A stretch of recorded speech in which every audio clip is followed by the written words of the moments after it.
पंढरपूर शहराचा सर्वांगीण विकास करायचा असेल तर भाजपला निवडून द्यावे. पालकमंत्री जयकुमार गोरे. नमस्कार, मी बंडू घाडगे इनसर्च न्यूजमध्ये आपलं स्वागत करीत आहे. पंढरपूर हे तीर्थक्षेत्र आपणास आंतरराष्ट्रीय स्तरावर सादर करायचे आहे आणि यासाठी कोट्यावधी रुपयाचा निधी लागणार आहे. हा निधी केवळ भाजप सरकारच जनतेला देऊ शकते. भविष्यात पंढरपुरात MIDC असो किंवा आंतरराष्ट्रीय विमानतळ होऊ शकते. असा शहराचा सर्वांगीण विकास साधण्यासाठी भाजप आणि शहर विकास आघाडीच्या उमेदवारांना नगरपालिकेत निवडून द्यावे असं आवाहन पालकमंत्री जयकुमार गोरे यांनी केले.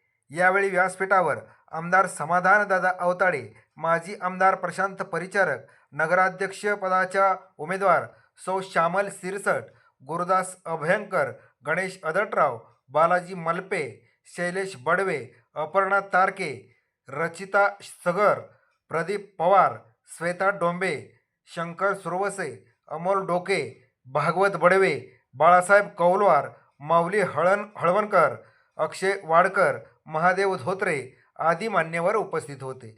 धन्यवाद. मी बंडू घाडगे, इनसर्च न्यूज, बोहाळी.